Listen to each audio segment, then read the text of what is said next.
So today I will be discussing teen parenthood. Teen parenthood continues to be an issue in the U.S. and remains to be one of the challenges facing the health sector. To begin, according to national data, 48% of teens have engaged in sexual activity, and only 41% claim to have used a condom during sex. Although pregnancy rates have dropped in the past 20 years, the U.S. remains to have the highest rate of teen pregnancy compared to other countries in the West. Now let's discuss causes, effects, and prevention strategies of teen parenthood. Some causes of teen pregnancy include peer pressure, absent parents, teenage drinking, and low socioeconomic status. To begin, nearly all teens experience peer pressure, and among those pressures is sex. Sex is widely glamorized among teens, especially by the media. Therefore, if it's viewed as fun and cool, teens are more likely to engage in risky sex practices. Absent parents also plays a role in teen pregnancy, as teens with absent parents lack guidance, direction, and open communication about sex, and are more likely to engage in sex.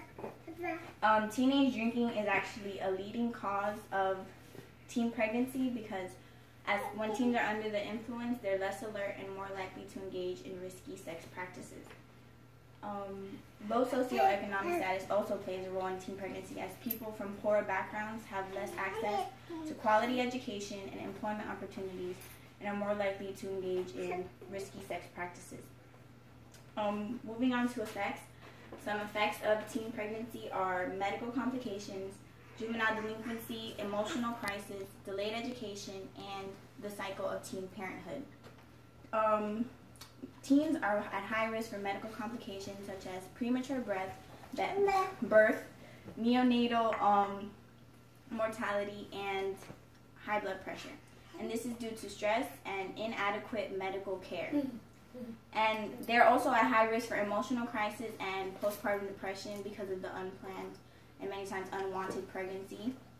So they are at high risk of committing acts such as suicide and self-abortion, and as well as they contribute to 13% of all pregnancy losses.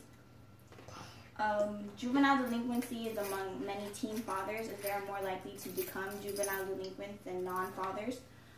They're also more likely to return to a juvenile detention center after being released than non-fathers. And they're more likely to commit crimes such as property offending and income-based offending such as drug dealing because of lack of job opportunities.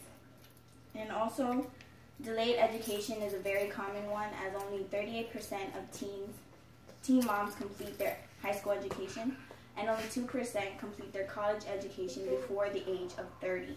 So, yeah, and this contributes to the cycle of teen parenthood. According to Kaplan, it's called the intergenerational cycle of adolescent parenting, where being as babies who are born to teen parents are more likely to become teen parents themselves because of the lack of education that many teens have.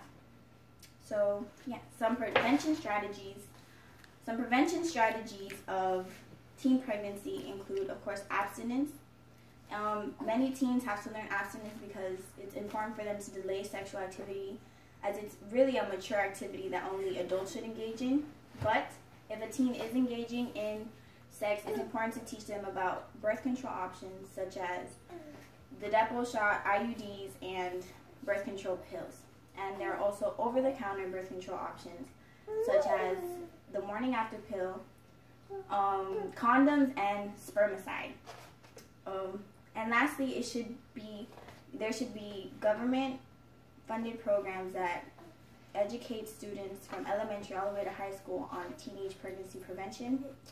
And yes, so the causes, negative effects, and prevention strategies should help you to inform other teens and hopefully prevent further adolescent pregnancy.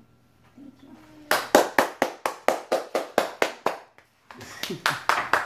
Was it at least 4 now?